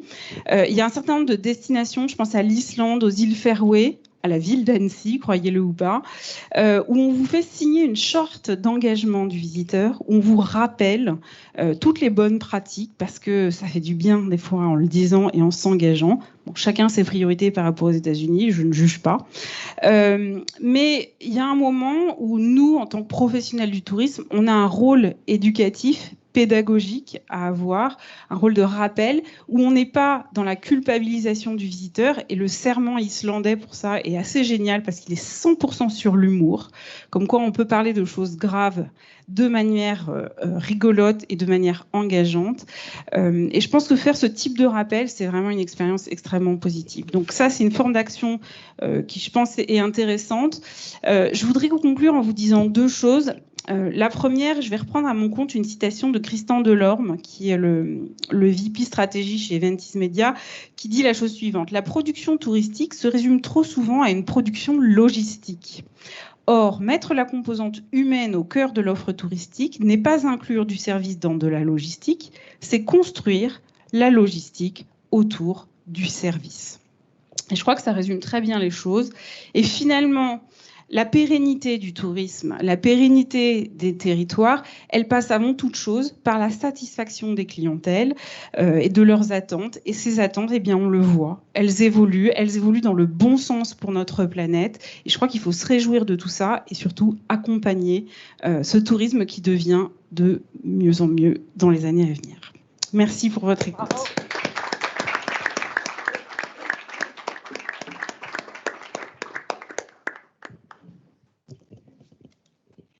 Olivier, je t'invite à conclure. Merci. Merci. Ben là aussi, difficile de conclure après l'envolée d'Armelle. Merci beaucoup Armelle pour cette vision du tourisme et qui donne les grandes tendances. Je voudrais revenir un peu sur ce qu'on peut retenir de cette matinée, avec donc une première partie sur le digital où Arnaud a rappelé quand même le contexte de souveraineté, notamment dans les infrastructures. Qui dit digital dit infrastructures dans lesquelles se fait cet espace. Et donc on a quand même la question de la souveraineté si on veut maîtriser notre avenir touristique. Karine, avec Happy a rappelé qu'il y avait beaucoup de silos et que c'était le local, le territorial, qui était le facteur de transversalité des données et que c'était la raison d'être finalement de toutes ces données. Je crois qu'avec Alentour, on a parlé des nouvelles offres qui pouvaient stimuler la demande touristique, permettre de dépenser plus, comme Armelle nous y invitait. Et puis Jean-Pierre a quand même rappelé le contexte économique, de dire, c'est vrai que si on parle d'un problème de souveraineté, de la domination de certaines plateformes qui sont dominantes, c'est pas juste parce que on est des petits Gaulois, je prends des actions, on n'a dit rien qui n'aiment pas la domination, mais c'est qu'en fait il y a une préservation, il y a un prélèvement de la valeur qui fait que si cette valeur elle part ailleurs, c'est autant au moins pour investir, pour développer, alors qu'on le voit bien, et Armelle nous y invite aussi, on a besoin de beaucoup investir parce que c'est un secteur qui a besoin de se transformer. Alors après, on a une période sur le durable où Janine Dubié nous a redit l'expérience qui a été aussi intéressante sur la montagne avec des nouveaux publics qu'il faut éduquer à la montagne, vous l'avez dit, ne serait-ce qu'à la sécurité avec les interventions du PGHM et puis des conflits d'usage qu'il appartient aux élus évidemment de gérer. Avec Pierre Farini, on a eu la notion d'équilibre, de développement des territoires et ce que vous avez dit sur la mer des Glaces, sur l'émotion que ça provoquait était important. Vous verrez on a un projet qui est aussi intéressant à Marseille, où en face du Mucem, à la Villa Méditerranée, on fait la reproduction de la grotte Cosquer. Vous savez, la grotte Cosquer, c'est la grotte sous-marine qui a été découverte par ce monsieur Cosquer et qui, vraisemblablement, avec le réchauffement climatique, va être inondée à quelques années et dont on va faire une réplique qui sera accessible à tous. Et donc ça, c'est la question d'équilibre, de développement équilibré du tourisme. Et puis avec Ferdinand, on a eu cette notion de proximité, de tourisme de proximité, qui nous tient à cœur à la Banque des Territoires, parce que la proximité, c'est une valeur fondatrice de la Banque des Territoires. Donc, moi, ce que j'en retiens, c'est quand même des leçons très importantes pour l'action de la Banque des Territoires.